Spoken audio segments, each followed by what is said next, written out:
রথযাত্রা লোকারণ্য মহা ধুমধাম, ভক্তেরা লুটায় পথে করিছে প্রণাম। পথ ভাবে আমি দেব, রথ ভাবে আমি, মূর্তি ভাবে আমি দেব, হাসেন অন্তর্যামী। প্রতি বছর রথযাত্রা এলেই কবিগুরু রবীন্দ্রনাথ ঠাকুরের ভক্তিভাজন কবিতার এই লাইনগুলো বারংবার আমাদের মাথার মধ্যে ঘোরে। আচ্ছা, পুরীর ঐতিহ্যবাহী প্রাচীন উৎসব ঠিক কবে বাঙালিদের 13 পার্বণের একটা পার্বণ হয়ে উঠেছিল? নমস্কার, আমি সুজয় নীল। যত কাণ্ড সোশ্যাল মিডিয়ায় রথযাত্রা স্পেশাল এপিসোড নিয়ে আমি আবারও চলে এসেছি আপনাদের টিভির পর্দায়। তবে আজ অনুষ্ঠান শুরু করার আগে আমাদের গোটা টিমের তরফ থেকে আপনাদের অনেক অনেক ধন্যবাদ জানাতে চাই, কারণ আপনাদের জন্যই আজ এই শো এতটা সাফল্য পেয়েছে। শুধু টিভির পর্দাতেই নয়, ডিডি বাংলার ফেসবুক পেজেও আপনারা দারুণ সাড়া দিয়েছেন আমাদের। আশা করি ভবিষ্যতেও আপনারা এভাবেই আমাদের পাশে থাকবেন। তাহলে চলুন আর কথা না বাড়িয়ে শুরু করি আজকের রথযাত্রা স্পেশাল এপিসোড।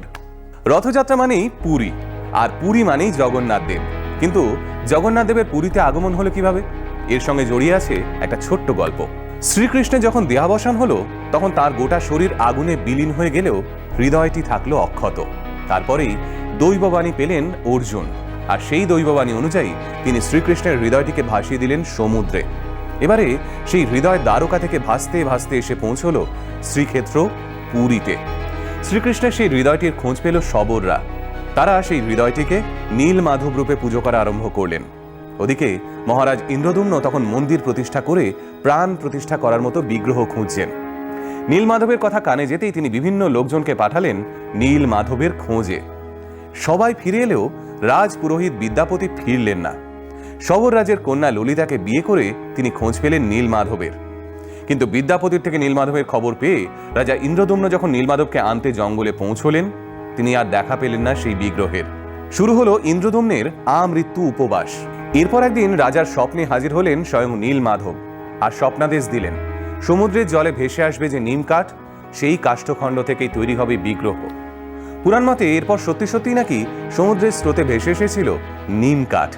এরপর সেই কাঠ দিয়ে মূর্তি তৈরির জন্য কারিগর হিসেবে বিশ্বকর্মা দেবের আগমন। দরজা বন্ধ করে মূর্তি তৈরির কাজ শুরু, এবং রানী গুন্ডিচার 21 দিনের আগে দরজা খুলে ফেলার গল্প তো আপনাদের সকলেরই জানা।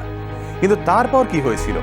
কিভাবে শোকগ্রস্ত সেই রাজা ইন্দ্রদুম্নের হাত ধরেই শুরু হয়েছিল রথযাত্রা? এবার সেটাই বলবো আপনাদের। ব্রহ্মাণ্ড পুরাণ অনুযায়ী মূর্তির হাত পা কিছুই ঠিক করে তৈরি হয়নি দেখে রাজা ইন্দ্রদুম্ন সেই সময় ভীষণই মুষড়ে পড়েন।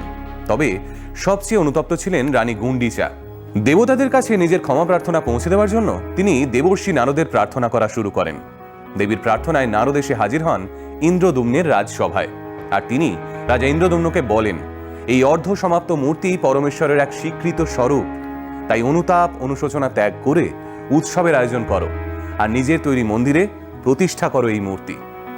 রাজা এই আদেশ মেনে নিলেও রানী গুন্ডিচা ইচ্ছে প্রকাশ করেন জগন্নাথ দেব যেন একবার তাঁর সন্তান হিসেবে জন্ম নেন, যাতে তিনি জগন্নাথ দেবকে নিজের কাছে রেখে সঠিকভাবে যত্ন করতে পারেন। একমাত্র তবেই নাকি রানী গুন্ডিচার অনুতাপ কমবে। এই খবর দেবর্ষি নারদ মারফত জগন্নাথ দেব অবধি পৌঁছল। তখন তিনি সিদ্ধান্ত নেন রানী গুন্ডিচাকে মা নয়, মায়ের সহোদরা অর্থাৎ মাসির স্থান দেবেন, আর প্রতি বছর 7টা দিন সেই মাসির বাড়িতে গিয়ে থাকবেন। এই মাসির বাড়ি কিন্তু রানী গুন্ডিচার বাগান বাড়ি। কিন্তু ইন্দ্রদুম্নের মন্দির থেকে গুন্ডিচার বাগান বাড়ি অবধি কিসে করে যাবেন জগন্নাথ দেব? দেবরাজ ইন্দ্র নির্ধারণ করলেন নিজের নন্দীঘোষ রথ। মন্দির থেকে জগন্নাথ দেব নেমে এলেন ভক্তদের মাঝে। মহা ধুমধাম করে উৎসব পালন হলো সেই দিন, আর এভাবেই শুরু হলো পুরীর রথযাত্রা উৎসব। আচ্ছা, জগন্নাথ দেবের রথের নাম না হয় নন্দীঘোষ, কিন্তু বলভদ্রদেব এবং দেবী সুভদ্রার রথের নাম কি? আর এই 3 দেবদেবীর রথের বৈশিষ্ট্যই বা কি? চলুন এবার সেটাই দেখে নিই। জগন্নাথ দেবের নন্দীঘোষ রথটা তৈরি হয় 832টা ছোট বড় কাঠের টুকরো দিয়ে। রথের সারথীর নাম দারুক এবং রক্ষকের নাম গরুড়। রথের উচ্চতা প্রায় 45 ফুট এবং দৈর্ঘ্য আর প্রস্থ দুটোই 34.5 ফুট। জগন্নাথ দেবের রথে থাকে 16টা চাকা, আর এই রথে পার্শ্ব দেবতা হিসেবে থাকেন 9 জন দেবতা, আর তারা হলেন গোপীকৃষ্ণ, গোবর্ধন, রাম, নারায়ণ, ত্রিবিক্রম, বরাহ, রুদ্র, নৃসিংহ এবং হনুমান। এদের সঙ্গেই রথে থাকেন 8 জন ধ্যানমগ্ন ঋষি। তারা হলেন নারদ, দেবল, ব্যাসদেব, শুক, পরাশর, বশিষ্ঠ, বিশ্বামিত্র এবং মরীচি। লাল এবং হলুদ কাপড়ে মোড়া এই রথের সঙ্গে যুক্ত কালো রঙের 4টে ঘোড়ার নাম শঙ্খ, বলাহক, শ্বেত এবং হরিদাক্ষ। জগন্নাথ দেবের রথের ধ্বজার নাম ত্রৈলোক্য মোহিনী, কলসের নাম হিরণময়, রথের নেত্রের নাম তৈলক্ষ মোহিনী এবং রথের দড়ি হিসেবে থাকে শঙ্খচূড় নাগ। এরপর বলি বলভদ্রদেবের রথের কথা। 763টা ছোট বড় কাঠের টুকরো দিয়ে তৈরি এই রথের নাম তালধ্বজ। 13.2 মিটার উচ্চতার এই তালধ্বজ রথে থাকে 14টা চাকা। রথের ধ্বজার নাম উন্মনি আর দড়ির নাম বাসুকী নাগ। বলভদ্রদেবের রথের সারথীর নাম মাতলি এবং রক্ষক স্বয়ং বাসুদেব। এই রথের 9 জন পার্শ্বদেবতা হলেন গণেশ, কার্তিক, সর্বমঙ্গলা, প্রলম্ব, হলায়ুধ, মৃত্যুঞ্জয়, নাটেশ্বর, মহেশ্বর এবং শেষদেব। এই রথের 4টে সাদা রঙের ঘোড়ার নাম তীব্র, ঘোর, শ্রম ও দীর্ঘ। রথের সুদর্শন চক্রের পাশে যে দুটো কাকাতুয়া পাখি দেখা যায় তাদের নাম শ্রদ্ধা ও বিশ্বাস। বলভদ্রদেবের এই রথটা সবুজ এবং লাল কাপড় দিয়ে মোড়া থাকে। এবার বাকি রইল দেবী সুভদ্রার রথের কথা। 593টা ছোট বড় কাঠের টুকরো দিয়ে বানানো হয় এই রথ, নাম দর্পদলন। 12.9 মিটার উচ্চতার এই দর্পদলন রথে থাকে 12টা চাকা। রথের ধ্বজার নাম নাদম্বিক এবং দড়ির নাম স্বর্ণচূড় নাগ। দেবী সুভদ্রার এই রথটির সারথী হলেন অর্জুন এবং রক্ষক হলেন জয় দুর্গা। দর্পদলন রথের 9 জন পার্শ্বদেবীর নাম চণ্ডী, চামুন্ডা, মঙ্গলা, উগ্রতারা, বনদুর্গা, শুলি দুর্গা, শ্যামাকালী, বিমলা এবং বরাহী। খেয়াল করে দেখবেন দেবী সুভদ্রার রথের 4টে ঘোড়ার রঙই লাল। এই লাল রঙের 4টে ঘোড়ার নাম রচিকা, মচিকা, জিতা এবং অপরাজিতা। এতক্ষণ তো কথা বললাম পুরীর রথযাত্রা এবং ওখানকার রথযাত্রার ইতিহাস নিয়ে, কিন্তু বাংলায় কিভাবে রথযাত্রা শুরু হয়েছিল? ধ্রুবানন্দ ব্রহ্মচারী নামের এক জগন্নাথ ভক্ত ভাগীরথী নদীর তীরে অবস্থিত মাহেশের একটা ছোট্ট কুটিরে নিয়মিত জগন্নাথ দেবের আরাধনা করতেন। ধ্রুবানন্দ যখন প্রায় মৃত্যুশয্যায়, তখন নবদ্বীপ থেকে পুরী যাওয়ার পথে শ্রী চৈতন্যদেব এসে হাজির হলেন মাহেশে। ধ্রুবানন্দের অনুরোধে নিজের দ্বাদশ গোপালের পঞ্চম গোপাল কমলাকর পিপলাইকে ওই কুটিরে জগন্নাথদেবের পুজো করার দায়িত্ব দিলেন শ্রী চৈতন্যদেব। আর পুরীকে যেহেতু নীলাচল বলা হয়, তাই মাহেশকে তিনি আখ্যা দিলেন নব নীলাচল নামে। এই কমলাকরই মাহেশের রথযাত্রার সূচনা করেছিলেন পুরীর রথযাত্রা দেখে এসে। সেটা আজ থেকে প্রায় 630 বছর আগেকার কথা। ইতিহাসের পাতা উল্টোলেই জানতে পারবেন মাহেশের রথযাত্রার প্রথম রথটা তৈরি করে দিয়েছিলেন এক মোদক মানে মিষ্টির ব্যবসায়ী। তারপর পেরিয়ে গেছিল অনেকগুলো বছর। কমলাকরের বংশধররা সামলে নিয়েছিলেন মাহেশের রথযাত্রার দায়িত্ব। 1754 সাল নাগাদ মাহেশের রথযাত্রা দেখতে এলেন ইস্ট ইন্ডিয়া কোম্পানির হুগলি জেলার দেওয়ান শ্যামবাজারের বসু পরিবারের কৃষ্ণরাম বসু। পরের বছরে তিনি 5টা চূড়া বিশিষ্ট একটা কাঠের রথ তৈরি করে দিলেন। এরপর 1798 সালে কৃষ্ণরামের ছেলে গুরুপ্রসাদ বসু 9টা চূড়া বিশিষ্ট একটা নতুন রথ বানিয়ে দিলেন। কিন্তু 1884 সালের রথযাত্রার দিন বল্লভপুরের গুন্ডিচা বাটিতে সেই রথটা পুড়ে গেল। তখন বসু পরিবারের কর্তা ছিলেন কৃষ্ণচন্দ্র বসু। ঠিক তার 1 বছরের মধ্যেই 1885 সালে মাহেশের বুকে এমন একটা রথের চাকা গড়ালো যা ছিল সেই সময়কালে পৃথিবীর সবচেয়ে দামি রথ। হ্যাঁ, কারণ যে টাকার অঙ্কটা আমি আপনাদের এবার বলবো সেটা শুনলে আপনারা চমকে যাবেন। আজ থেকে প্রায় 141 বছর আগে 20 লক্ষ টাকা খরচ করে একটা লোহার রথ বানিয়ে দিয়েছিলেন কৃষ্ণচন্দ্র বসু। রথটা তৈরি করেছিল মার্টিন বার্ন কোম্পানি। 12টা চাকা, 4টে তল বিশিষ্ট 50 ফুট উচ্চতার এই রথটা লোহার কাঠামোর উপর কাঠ দিয়ে তৈরি। এই রথটার ওজন প্রায় 125 টন। রথের একতলায় চৈতন্য লীলা, দ্বিতীয় তলায় কৃষ্ণ লীলা এবং তৃতীয় তলায় রামলীলা চিত্রিত রয়েছে। আর ঠাকুরের বিগ্রহ বসানো রয়েছে চতুর্থ তলায়। রথের সামনের দিকে রয়েছে তামার 2টো ঘোড়া আর তারই সঙ্গে রয়েছে কাঠের তৈরি সারথি। সেই যে 1885 সালে রথটা বানানো হয়েছিল, আজও ওই রথ দিয়েই রথযাত্রা উৎসব পালিত হয় মাহেশে। 19 শতকের মাঝামাঝি কলকাতায় রথযাত্রা কেমন ছিল তার একটা বর্ণনা পাওয়া যায় কালীপ্রসন্ন সিংহের লেখায়। আজ সেই কথাই আমরা শুনবো পায়ে পায়ে হিস্ট্রিতে, উপস্থাপনায় সৌনক কুণ্ডু।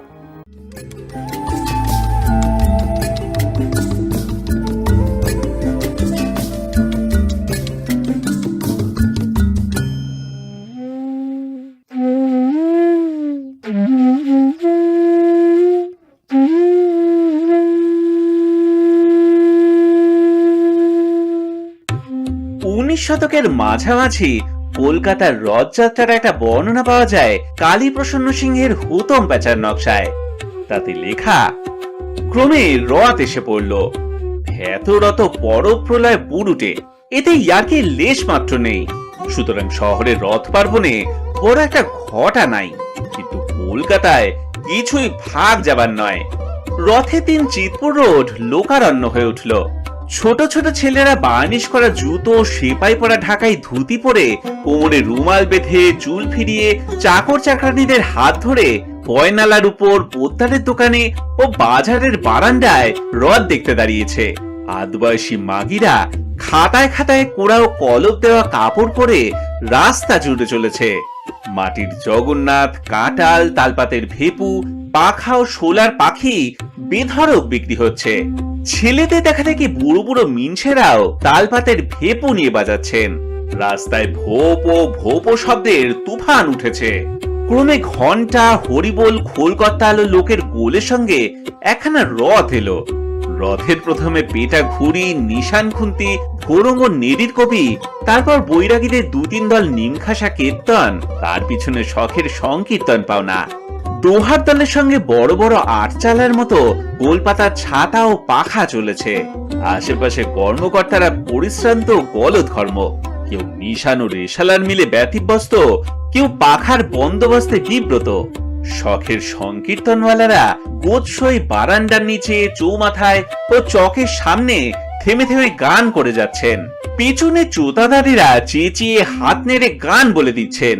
দোহারেরা কি গাচ্ছেন তা তারা ভিন্ন আর কেউ বুঝতে পারছেন না। দর্শকদের ভিড়ের ভিতর একটা মাতাল যাচ্ছিল। সে রথ দর্শন করে ভক্তি ভরে মাতলামি সুরে, কে মা রথ এলি, সর্বাঙ্গে পেরেক মারা চাকা ঘুরঘুরালি, মা তো সামনে দুটো কেটো ঘোড়া, চূড়োর উপর মুখ পোড়া, চার চামড়ে ঘন্টা নাড়া, মধ্যে বনমালী, মা তোর চৌদিকে দেবতা আঁকা, লোকের টানে চলছে চাকা, আগে পাছে ছাতা পাকা, বেহদ্দ ছেনালি। গানটি গেয়ে মা রথ প্রণাম হই মা বলে প্রণাম করলে। এদিকে রথ হেলতে দুলতে বেরিয়ে গেল। ক্রমে এই রকমের 2-4খানা রথ দেখতে দেখতে সন্ধ্যা হয়ে পড়ল। গ্যাস চালা মুঠেরা মই কাঁধে করে দেখা দিলে। পুলিশের বাসের সময় ফুরিয়ে এলো। দর্শকেরাও যে যার ঘরমুখ হলেন।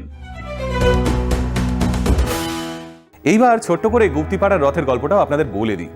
গুপ্তিপাড়ার রথযাত্রার সূচনা হয়েছিল 1740 সালে মধুসূদনানন্দ মতান্তরে পীতাম্বরানন্দের হাত ধরে। গুপ্তিপাড়ার এই রথকে জগন্নাথ দেবের রথ না বলে বলা হয় বৃন্দাবন জিউ রথ। ঐতিহ্যপূর্ণ বৃন্দাবন চন্দ্র মঠের পাশে সারা বছর এই রথটা একটা টিনের খাঁচায় ভরা থাকে। 4 তলায় রথের উচ্চতা প্রায় 36 ফুট এবং দৈর্ঘ্য এবং প্রস্থ 34 ফুট করে। রথের দিন এখানকার বৃন্দাবন মন্দির থেকে জগন্নাথ দেবরা যাত্রা করেন প্রায় 1 কিলোমিটার দূরে গোসাইগঞ্জ বড় বাজারে মাসির বাড়িতে। তবে গুপ্তিপাড়া রথযাত্রার একটা নিজস্ব বিশেষত্ব রয়েছে, যা ভারতবর্ষের আর কোনো রথযাত্রায় দেখা যায় না। আর সেই বিশেষত্ব হলো ভান্ডার লুট। উল্টো রথের ঠিক আগের দিন অনুষ্ঠিত হয় এই ভান্ডার লুট। কি এই ভান্ডার লুট? বলছি। উল্টো রথের আগের দিন জগন্নাথ দেবের মাসির বাড়িতে জগন্নাথকে বিপুল পরিমাণে প্রসাদ নিবেদন করা হয়। এই প্রসাদের মধ্যে থাকে গোবিন্দভোগ চালের খিচুড়ি, লাবড়া, পনিরের তরকারি, বেগুন ভাজা, কুমড়ো ভাজা, পায়েস, মালপোয়া, ক্ষীর, ছানা, নানান ধরনের মিষ্টি আর ফলমূল। প্রসাদ নিবেদনের পর এখানকার ভান্ডার ঘরে প্রায় 400টারও বেশি মাটির মালসায় সেই প্রসাদ রাখা হয়। প্রত্যেকটা মালসাতেই প্রায় 5 কিলো করে প্রসাদ থাকে। দুপুর থেকেই ভক্তরা ভান্ডার ঘরের বাইরে ভিড় জমাতে শুরু করেন। আর ঠিক বিকেল 5টার সময় এখানকার পুরোহিতরা ভান্ডার ঘরের 3টে দরজা একসঙ্গে খুলে দেন। সঙ্গে সঙ্গে ভক্তরা ভিতরে ঢুকে প্রসাদ লুট করার জন্য ঝাঁপিয়ে পড়েন। যার ভাগ্যে যতটা প্রসাদ জোটে ভক্তরা তাতেই খুশি। এইবার একটু খেলার কথায় আসা যায়। ফিফা ওয়ার্ল্ড কাপ আমাদের একটার পর একটা চমক উপহার দিয়েই চলেছে। ফুটবলের দুনিয়ায় ল্যাটিন আমেরিকার দলগুলোর একচ্ছত্র আধিপত্যের জায়গায় থাবা বসিয়েছে ইউরোপের দেশগুলো। কাবো ভার্দে বা ইজিপ্টের মতো আফ্রিকান দলগুলো ভালো খেলে আমাদের মন জয় করে নিয়েছে।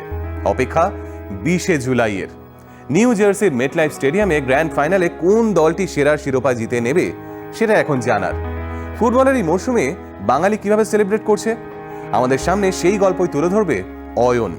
দীর্ঘদিন ধরে ফুটবলের ওপর অনেক কন্টেন্ট সে তৈরি করছে ফুটবল ব্যোমকেশ চ্যানেলে। তো এই মুহূর্তে আমি আছি ফিফা গলি ফরিয়াপুকুরে।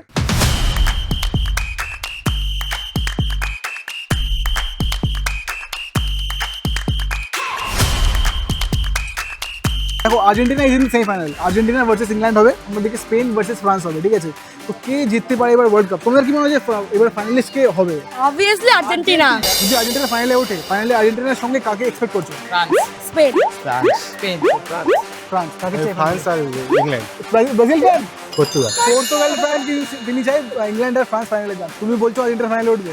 হ্যাঁ উঠবে তো, টক্কর হবে। কি আছে, আগেরবার যেমন হয়েছিল সেরকম হবে, আর্জেন্টিনা আবার চ্যাম্পিয়ন হবে। ওকে, কি মনে হয় কে জিতবে? আমি চাই আর্জেন্টিনা ভার্সেস স্পেন হোক, কারণ আমি চাই দুটো লেফটি একে অপরের অপোনেন্ট। মেসি একদম, একটা ফিউচার একটা গড। তো আর্জেন্টিনার ফ্যান্স অনেকেই বলছে, দেখো আর্জেন্টিনার সঙ্গে ফ্রান্সের 2022 বিশ্বকাপ দেখেছি আমরা, সত্যি বলছে বিং আর্জেন্টিনা ফ্যান ফেটে গেছিল ভাই, ঠিক আছে? এমবাপ্পে যা খেলা দেখে দিয়েছিল, কি মনে হয় এবার কি দরকার? এমবাপ্পে টপ ফর্ম, মেসি আর এমবাপ্পের মধ্যে একটা ক্ল্যাশ হোক, সেই ক্ল্যাশটাতে এটাই যেহেতু লাস্ট মেসির ওয়ার্ল্ড কাপ আমরা এটা মনে করছি, তো এবার দেখা যাক কি হয়। আমি চাই আর্জেন্টিনা জিতুক আবার। আর অন্যদিকে যদি আমরা অন্যদিকে জানি কিন্তু আমরা যে এবারের গোল্ডেন বুটের রেসটা কিন্তু টপ করে হচ্ছে, ঠিক আছে? মেসি আছে, এমবাপ্পে আছে, হালেন্ড ছিটকে গেছে, but still he is in the race. না, আই ডোন্ট 7টা গোল করেছে, মেসি 8টা করে দিয়েছে। আর ওদিকে আমাদের হ্যারি কেনও আছে, ইভেন জুড বেলিংহাম আছে। তো কি মনে হয় যে এবার গোল্ডেন বুট কে পেতে পারে? এমবাপ্পে। ওকে, রোনাল্ডো ফ্যান, এমবাপ্পে বলছে। অ্যাসিস্ট করেছে LM10, 10টা অ্যাসিস্ট অলরেডি হয়ে গেছে, 10টা অ্যাসিস্ট আরও এগোবে অ্যাসিস্ট হয় যদি মেসি এবার চাই যাতে গোল্ডেন বুটটা পাক। লাস্ট ইয়ার কতটুকু পাবে আর কি, কিন্তু এবারও যাতে ও অ্যাসিস্ট যদি না হয়, ওর অ্যাসিস্ট তো থাকছে, এর থেকে বেশি এখন অব্দি বলবে কারো অ্যাসিস্ট নেই। আর অন্যদিকে আমার যে পর্তুগালের ভাই আছে তাকে জিজ্ঞেস করে যে রোনাল্ডো তো ছিটকে গেল, তো কতটা মন খারাপ লাগে? কি মানে রোনাল্ডো কি পরের বিশ্বকাপে খেলতে পারে? বিকজ ইনি কথা উঠছে যে রোনাল্ডো কি পরের বিশ্বকাপে খেলতে পারে। বলেছে তো ইউরো খেলবে, এবার দেখা যাক যদি ওয়ার্ল্ড কাপ পর্যন্ত টানতে পারে। বয়সটাও তো ম্যাটার করে, ওয়ার্ল্ড কাপে টেনেও তো লাভ নেই, প্লেয়ারটাই ম্যাটার করে। ঠিক আছে, ভাই বলছে পরের বছর আবার খেলবে, আবার সিটে বসে থাকবে। ঠিক আছে। ও মাই গড। রোনাল্ডোকেও সাপোর্ট করি, মেসিকেও করি, কিন্তু তার মধ্যে থেকেও বেশি সাপোর্ট করি নেইমার জুনিয়র। আমার সঙ্গে আরো কিছু ফ্যান্স আছে, দেখছি আমি জার্মানি, জাপান পড়ে আছে, স্পেন পড়ে আছে, ভাইরা ব্রাজিল পড়ে আছে। কি মনে হয় এবার বিশ্বকাপ ফাইনালে কে কারা উঠতে পারে বিশ্বকাপ ফাইনালে? আর্জেন্টিনা আর ভাইরা যেটা বললো যে আর্জেন্টিনা ফ্রান্সকে চায়, ওখানেও ম্যাক্সিমাম লোকে বললো আর্জেন্টিনা ফ্রান্সকেই চায়, আর কেউ বলে যে স্পেনকে চায়। তোমার কি মনে হয় যে বিশ্বকাপ ফাইনালে কে উঠবে আর কে হবে গোল্ডেন বুট উইনার? অবশ্যই কমেন্টে জানিয়ে। এরপর বলবো এমন এক সংস্থার কথা যারা স্বদেশি শিল্প উদ্যোগকে এক নতুন মাত্রা দিয়েছিল। বাঙালির লেখার ইতিহাসের সাথে ওতপ্রোতভাবে জড়িয়ে রয়েছে সুলেখা কালী। এই কালীর ইতিহাস বলতে আর শব্দবাজি খেলতে আজ আসছে কন্টেন্ট ক্রিয়েটর তন্ময় আপনাদের প্রিয় সেগমেন্ট শব্দবাজি নিয়ে।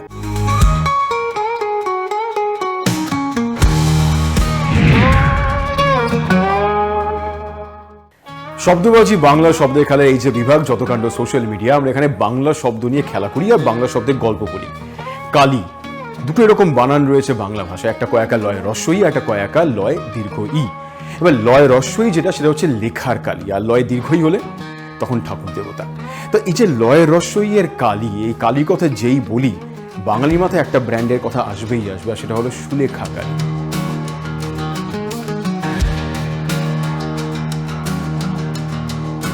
বঙ্গভঙ্গ আন্দোলন তখন পূর্ণ মাত্রা নিয়েছে, সারা দেশ জুড়ে ভারতের স্বাধীনতার ডাক। এমন একটা অবস্থায় দেশের নেতারা বললেন যে স্বাধীনতার সঙ্গে সঙ্গে চাই অবশ্যই স্বদেশি পণ্য, বিদেশি পণ্য বয়কট করা হোক।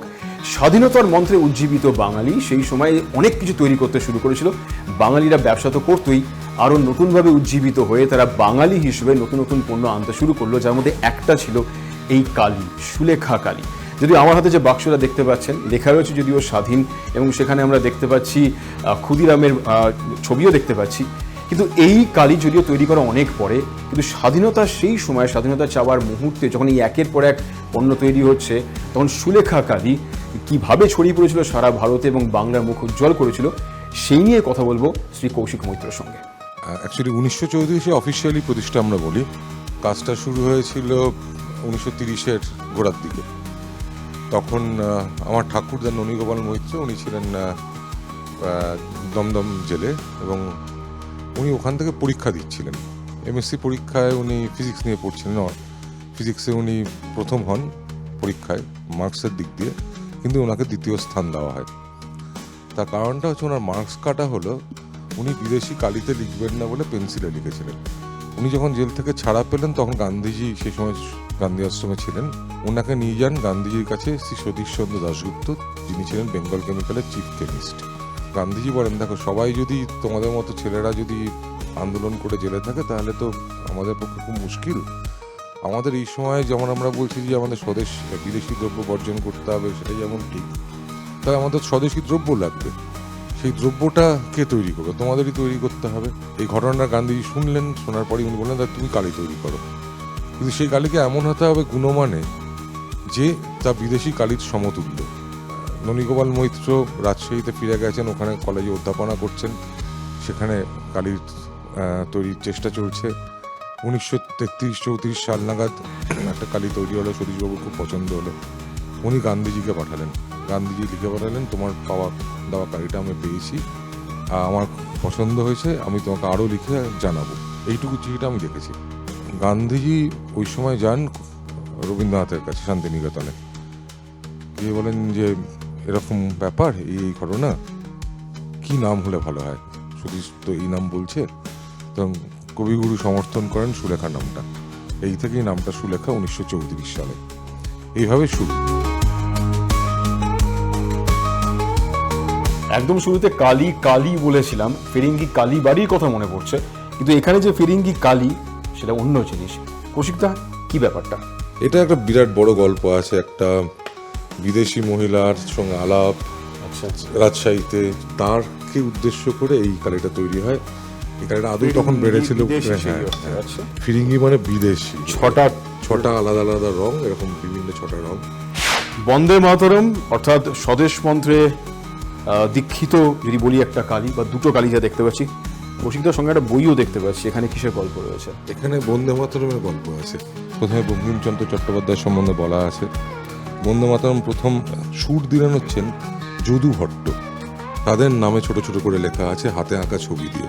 আর কালীগুলো একটা ব্লু একটা ব্ল্যাক, ওই সময় এই দুটো কালি পাওয়া যেত। সেটা এটা একটা ডিপ পেন, ওই সময় যেটা ইউজ হতো। এখানে একটা নিব রাখা আছে, দেশলাই বাক্সের মতো। দেশলাই বাক্সের মতো। এটা হচ্ছে প্রায় 100 বছর পুরনো একটা নিব। বিশ্বকাপ ফুটবলের জ্বরের মাঝখানে কলকাতার 3 প্রধানের লড়াই কালিতেও রয়েছে। হ্যাঁ, কালিতে 3 প্রধানকে তো করতেই হবে। ফুটবল হচ্ছে বাঙালির আবেগ, তাই জন্য এই কালির নামটা কিন্তু আবেগ। এটা হচ্ছে ইস্টবেঙ্গল, এটা মোহনবাগান, এটা মোহামেডান। এখানে কিন্তু একটা বাক্সে 2টো করে কালি আছে, লাল আর হলুদ কালি, সবুজ আর মেরুন কালি, কালো কালি, সাদা। আমরা কালি তৈরি করতে পারিনি, আমরা রং দিয়েছি সাদা। ততদিনে সুলেখা কালী তৈরি হয়ে গেছে। কুন্তলিন তেলের জনক হেমেন্দ্র মোহন বোস একদিন রবীন্দ্রনাথ ঠাকুরের কাছে গিয়ে বললেন যে সুলেখা কালীর জন্য আপনি একটা জিঙ্গল বা একটা ট্যাগলাইন লিখে দিন। রবীন্দ্রনাথ লিখলেন সুলেখা কালী, এই কালী কলঙ্কের চেয়েও কালো। যে কলঙ্ক কেউ গায়ে মাখতে চায় না, তার থেকেও নাকি গভীর গাঢ় কালো, আর সেই কালী হলো সুলেখা কালী, যা আবার নতুনভাবে বাঙালির মাঝে ফিরে এসেছে। শব্দবাজি বাংলা শব্দের খেলার প্রত্যেকটা পর্বে যত কাণ্ড সোশ্যাল মিডিয়ায়, সঙ্গে থাকে একটা করে শব্দবাজি নিজস্ব বাংলা শব্দের খেলা। আজ খেলবো মাঝাই। দুটো বাংলা শব্দের ঠিক মাঝখানে এমন একটা কিছু বসাতে হবে, ডান দিক আর বাঁ দিক দিব্যি সুন্দর মিশে যাবে, মিলে যাবে। উদাহরণ দেখছেন, দেখে বুঝতেই পারছেন যে কিভাবে এই খেলা খেলতে হবে। এবার পরপর 3টে মাঝাই রইল আপনার জন্য।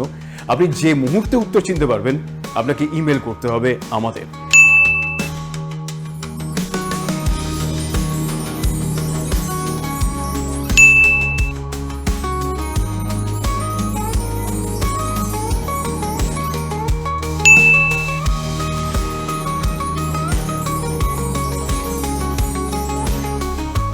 ইমেলের ঠিকানা ddbanglasocialmedia@gmail.com।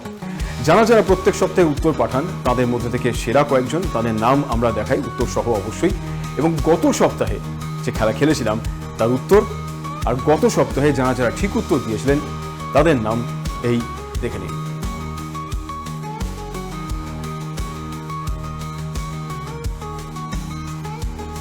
দেখা হচ্ছে পরের পর্বে।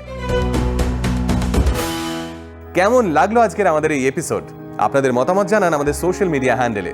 আপনিও যদি কন্টেন্ট ক্রিয়েটর হন এবং আপনার এই কন্টেন্ট যদি আমাদের এই অনুষ্ঠানে দেখতে চান, তাহলে আমাদের অবশ্যই আপনার কন্টেন্ট পাঠিয়ে দিন ddbanglasocialmedia@gmail.com এ। তাহলে আবারও দেখা হচ্ছে পরের সপ্তাহে যত কাণ্ড সোশ্যাল মিডিয়ার নতুন একটা এপিসোডে। ততক্ষণ সবাই ভালো থাকবেন। সবাইকে রথযাত্রার শুভেচ্ছা। নমস্কার।